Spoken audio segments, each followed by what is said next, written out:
Welcome to It's Your City. My name is Lori Nichols, and I'm a licensed social worker for the state of Nevada.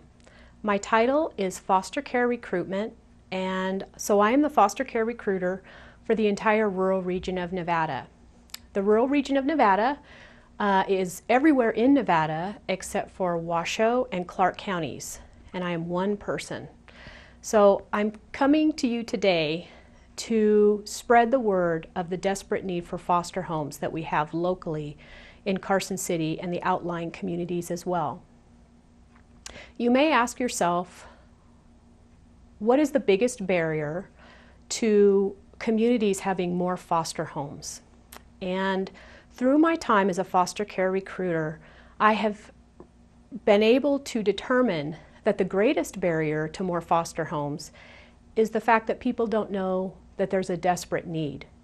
Places like Carson City that may seem to be a little more urban, say, than Silver Springs or Story County or Douglas County, actually has more of an issue getting foster homes, and this area is a huge, has a huge critical need for foster homes locally. And again, the issue is that people do not know that there's a need. And for one person to tell everybody in Carson City that there's a need is very difficult. So that's why I'm here to talk to you today about the need for foster homes. So how many foster homes do we need? We need as many foster homes as children that will come into care with specific needs, because we never know when a child is going to come into care or how many will be in a sibling group that will need placement.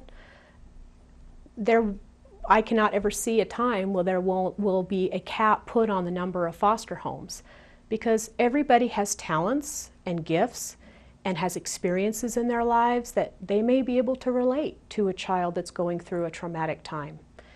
And so also we're thinking, culturally diverse homes are extremely important to have as well for those children that come into care.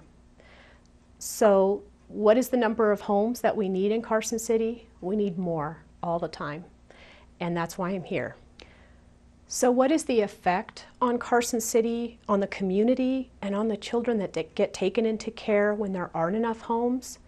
The effect is that children will have to be moved into another area, away from their friends, away from their family, their schools, their neighborhoods, people that they're close to and would be a good support to them.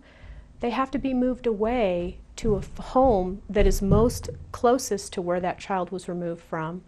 But regardless, that child has to be placed not only in a stranger's home, which is that foster parent, but out of that community.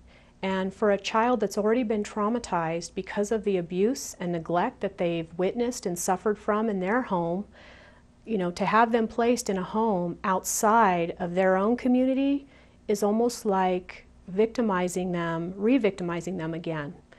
And this should not happen, and that's why we need more foster homes here locally. It also has a huge impact on reunification efforts when a child is not in the same area as where they were removed from. And it puts a lot of strain on foster homes that are far away, that have to travel in with those children for visits.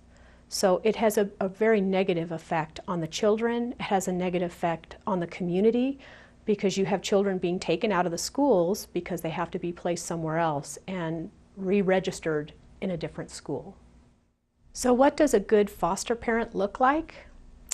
A good foster parent looks like someone that is flexible, someone that cares for others, someone that is patient, someone that loves to hear the laughter of children, someone that will understand when things fall apart for these kids, which they do because these kids have been traumatized, somebody that will be there for them and waiting, with open arms when they are removed and they get placed with that home. And again, like I said before, the culturally diverse, homes are desperately needed here locally as well. And so a foster parent looks like you, and a foster parent looks like your neighbor. It just depends on if that's something that you decide you want to move forward with. So there are some requirements to be a foster parent. Primary caregivers in the home, which typically is a husband and wife, or it can be a single parent, but we call them primary caregivers. They must be 21 years of age. All adults in the home need to be subjected to a background check and law enforcement check.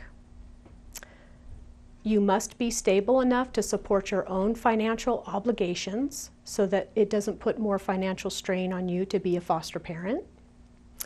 We do require that our foster parents attend 27 hours of training, and so that is also provided by the agency. So that would be something you would need to submit to. We also ask that our foster parents, of course, go through the home study process. And it's good to know as well that we do require at least 200 square feet of space per person in your home. While you don't have to own your home, we do ask that at least there's 200 square feet of space. So if you have a family of 4 living in your home, even if one of those members is a baby, that baby requires 200 square feet of space. So that's 800 square feet of space for 4 people. And so to have at least 1 child placed in your home, you would need to have at least 1,000 square feet of space. One of the questions I get asked a lot is, do I have to take all ages of children as a foster parent? And do I get to choose one gender, or do I have to take both genders? And the answer to that is no, you don't. We want this to work for you as best as it will fit with your family. So you really are the decider of the age range of children that you would like to foster, as well as the gender. So what if fostering is not for you specifically? And it's not for everyone. The foster families that we work with are extraordinary people, and they do a lot. And so while fostering may not be for everyone, because it is a lot of work, there are things that you can do, that you can put out in the community to help us raise awareness for the need for foster homes. We are currently engaged right now in the You Can Help campaign here in Carson City locally. It's going to be going through this year, 2013 and 2014. And what that campaign is getting businesses on board to host our new brochures, our foster parent brochures, so that businesses locally will put those out, and patrons will see those and get the message of the need for more foster homes. Again, like I said before, if you don't know there's a problem, or you don't know that there's a shortage of foster homes, then you're not going to do anything about it. So that's what we're asking our businesses, agencies, individuals, small businesses, all those folks that have people come into their offices or their buildings will hopefully be able to see those brochures and see that there is a need.